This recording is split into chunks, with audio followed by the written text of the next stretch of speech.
জুয়াকে কেন্দ্র করে লঙ্কাকাণ্ড, ভাঙচুর হলো একাধিক দোকানপাট, পরিস্থিতি সামাল দিতে মোতায়েন করা হয় একাধিক পুলিশ কর্মী। ঘটনা খোয়াই থানাধীন পূর্ব রামচন্দ্রঘাট বাজারে। জানা গেছে জুয়াকাণ্ডের মূল পাণ্ডা বিশ্বজিৎ দাস পেশায় একজন বিএসএফ কর্মী। ওর বাড়ি পূর্ব রামচন্দ্রঘাট বাতাপুর এলাকায়।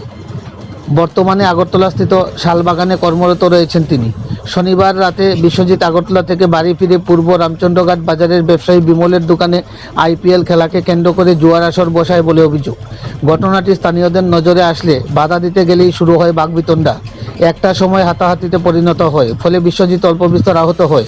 ঘটনার খবর পেয়ে ঘটনাস্থলে ছুটে এসে পরিস্থিতি সামাল দেন বাজার কমিটির সম্পাদক সমীর চৌধুরী সহ অন্যান্যরা। অভিযুক্ত বিশ্বজিতের বিরুদ্ধে জুয়াকে কেন্দ্র করে বিস্তর অভিযোগ রয়েছে দাবি করেছেন বাজার কমিটির কর্মকর্তাগণ। পরবর্তী সময়ে বিশ্বজিৎ দাসের বাবা প্রদীপ দাস তার সাঙ্গপাঙ্গ নিয়ে বাজারে জিতেন দেবের মিষ্টির দোকান সহ একাধিক দোকানে আচমকা ভাঙচুর চালায় বলে অভিযোগ।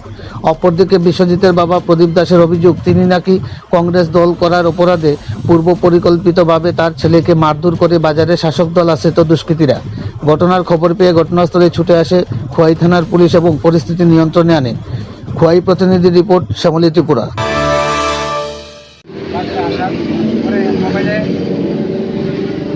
মোবাইলে খেলা দেখতেছে।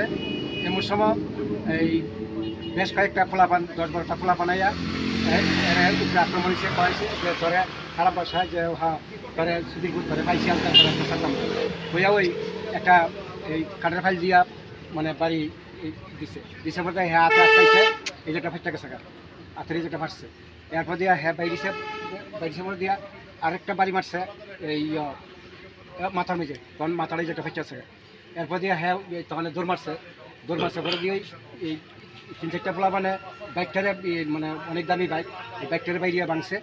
এরপর দিয়ে হ্যাঁ যখন কেন এসে একটা দৌড়ে গিয়ে ফাঁসে ঠ্যাঙের মধ্যে বাড়ি মারছে পরে দিয়ে ফুইরা গেছে পরে দিয়ে এরা তখন ধরছে দইরা সাইরা এই মারধর করছে, মারধর করে নিয়ে একটা কুয়া আছে কিছু কুয়া, এই কুয়াটার মধ্যে নিয়ে ফালাই দিছে পরে দিয়া তখন ওই একটা ছেলে, এর নাম জানি কিতা, বাপের নাম বিশ্বনাথ, এর ছেলে এর কোনো মতে বাসাইয়া দিয়া এই সমীর চৌধুরী বাজারের এই সেক্রেটারি আমার 11টা 16 ফোন করছে। আমি বাড়িতে গাইতে একটু সময় লাগছে 10-15 মিনিট। আমি আইসি পরে দিয়া তখন এরা করছে এই এরারে মুক্তিপণ না দিলে ছাড়তো না, মানে টাকা দিতেইব। আমি বললাম কিসের টাকা? এরা যদি অপরাধ করে থাকে অপরাধের বিচারিব, এরা যদি অন্যায় করে থাকে অন্যায় বিচারিব, এরা যদি খারাপ কাজ করে থাকে খারাপ কাজের কঠোর থেকে কঠোর বিচারিব।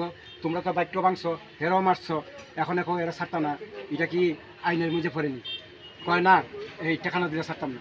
এইভাবে আমি কিছু দেখো এটা নিয়ে তোমরা টাকার কোনো প্রশ্নই না, যে বিচার কঠোর বিচার, আর না হইলে তোমরা আইনের তথিলা দেবো। তোমরা যদি মনে হয় খারাপ কাজ করছে আইনের তথিলা দেবো। আপনার ছেলেকে কি কারণে কী কারণে হ্যাঁ এখানে আয় ঘরের মধ্যে প্রায় দিনই 10টা 10:30 করে করতে হবে। কাজটার সময় দোয়ান করছি, দোয়ান করে যা চাটা বানাইছি সব কিছু করছি, কইরা দোয়ার দরজা করছে, কাস্টমার ঢুকছে, কাস্টমারটা খাওয়ান দিচ্ছি, খাওয়ান টাউন দিয়া কাস্টমার যখন নাই তখন আমি টিফিন দিয়ে বসি, মানে একটা রুটি আর চা। তা আমি খাইছি হঠাৎ করিয়া অনেকগুলো লোক আইয়া ঘরের মধ্যে দিচ্ছে, আমরা কোনো কথা করে আমি কিছু এরা কেউ আরও উল্টা বহা জমা করে এমন সময় পরিবার ঢুকছে ঘর ঢুকছে আমার আদমি এখানে হয় তারা বাড়ি এই বাইর করে ফিরে দিই তো ফুলাই না দে এটাও করতেছে অনেক কথা। আমি ফুলা যে কী করেছে না হিসাব তাই আমি জানি না। আমি সন্ধ্যায় যাই, রাত 8টার সময় যাই আর দুপুরবেলায় যাবো প্রত্যেক দিনই। আমি আপনাদের বছর দিই প্রদীপ বুঝতে স্যান্ডেল বাড়ি বই প্রদীপ দাস স্যান্ডেল বাড়ি বই তারা বাড়িতে বাঁচাবো তাহলে আপনি কী করে এমনি তো তার গিয়েছি আপনার দোকানে যারা যারা ভাঙচুর করছে তারা চিনেন? চিনি অনেক লোক চিনি। তারা কি এলাকাতেই?